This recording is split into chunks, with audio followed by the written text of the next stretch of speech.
আসসালামু আলাইকুম। আমাদের শরীরের সুস্থতায় ভিটামিনের কথা আমরা সবাই ভাবি। কিন্তু অনেক সময় প্রয়োজনীয় মিনারেল বা খনিজ পদার্থের কথা ভুলে যাই। এমনই একটি গুরুত্বপূর্ণ মিনারেল হলো জিঙ্ক। আজ আমরা আলোচনা করব রেডিয়েন্ট ফার্মাসিউটিক্যালস লিমিটেড এর জিঙ্ক আর ট্যাবলেট নিয়ে। এটি কেন খাবেন, কাদের জন্য প্রয়োজন এবং এর সঠিক সেবন বিধি কী, সবকিছু থাকছে আজকের এই বিস্তারিত ভিডিওতে। জিঙ্ক আর মূলত জিঙ্ক সালফেট মনোহাইড্রেট 20 মিলিগ্রাম এর একটি ডিসপারসিবল ট্যাবলেট। সহজ কথায় এটি শরীরের জিঙ্কের অভাব পূরণ করার জন্য তৈরি একটি বিশেষ ঔষধ। জিঙ্ক আমাদের শরীরের এনজাইম সিস্টেমের জন্য অত্যন্ত জরুরি। এটি স্বাভাবিক বৃদ্ধি এবং সুস্বাস্থ্যের মূল চাবিকাঠি।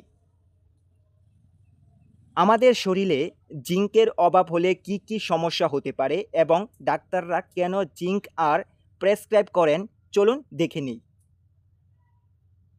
ডায়রিয়া, বিশেষ করে শিশুদের ডায়রিয়া হলে শরীর থেকে প্রচুর জিঙ্ক বেরিয়ে যায়, যা পূরণে এটি কার্যকর। রোগ প্রতিরোধ ক্ষমতা, যারা ঘন ঘন অসুস্থ হন তাদের ইমিউন সিস্টেম বা রোগ প্রতিরোধ ক্ষমতা বাড়াতে এটি সাহায্য করে। ক্ষত নিরাময়, শরীরে কোনো ক্ষত বা গা শুকাতে দেরি হলে জিঙ্ক দ্রুত কাজ করে। অরুচি বা খাবারের স্বাধীনতা, যদি খাওয়ার রুচি কমে যায় বা ঘ্রাণ শক্তি কমে যায় তবে জিঙ্কের অভাব থাকতে পারে। চুলের সমস্যা, অতিরিক্ত চুল পড়া বা অ্যালোপেসিয়া নিয়ন্ত্রণে এটি ভূমিকা রাখে। এছাড়া রাতকানা রোগ প্রতিরোধ, প্রজনন অঙ্গের সুস্থতা এবং ইনসুলিন হরমোন নিয়ন্ত্রণে জিঙ্ক অপরিহার্য। জিঙ্কার একটি ডিসপারসিবল ট্যাবলেট, অর্থাৎ এটি পানিতে গুলে খেতে হয়।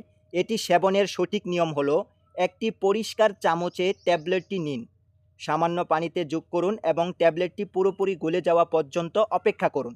এরপর পুরো মিশ্রণটি খেয়ে ফেলুন।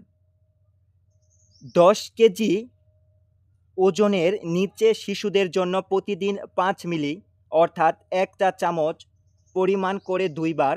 10 থেকে 30 কেজি ওজনের শিশুদের তাদের 10 মিলি অর্থাৎ 2 চামচ করে দিনে 1 থেকে 3 বার। প্রাপ্তবয়স্ক এবং 30 কেজির বেশি শিশুদের 20 মিলি অর্থাৎ 4 চামচ করে দিনে 1 থেকে 3 বার।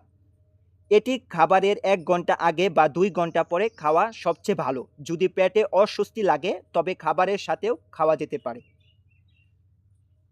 কিছু পার্শ্ব প্রতিক্রিয়া থাকে সব ওষুধেরই।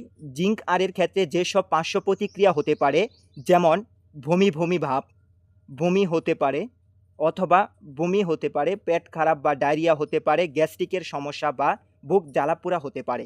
যাদের কিডনিতে গুরুতর সমস্যা আছে তাদের ক্ষেত্রে শরীরে জিঙ্ক জমে যেতে পারে, তাই কিডনি রোগীদের ক্ষেত্রে চিকিৎসকের পরামর্শ ছাড়া এটি সেবন করা বিপজ্জনক।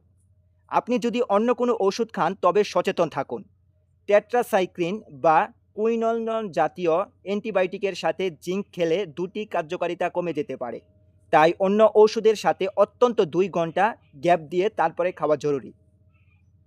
জিঙ্ক আর বেশ সাশ্রয়ী একটি ট্যাবলেট। এর প্রতিটি ট্যাবলেটের দাম হচ্ছে 2 টাকা 75 পয়সা।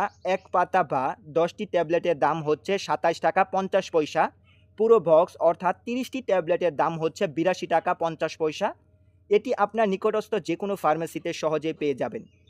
সব শেষে মনে রাখবেন, শরীরের সুস্থতায় জিঙ্ক অপরিহার্য হলেও যে কোনো ওষুধ সেবনের আগে অবশ্যই একজন রেজিস্টার্ড চিকিৎসকের পরামর্শ নিন। ভিডিওটি ভালো লাগলে লাইক দিন এবং স্বাস্থ্য সচেতনতায় সবার সাথে শেয়ার করুন। আমাদের চ্যানেলে নতুন হলে সাবস্ক্রাইব করতে ভুলবেন না।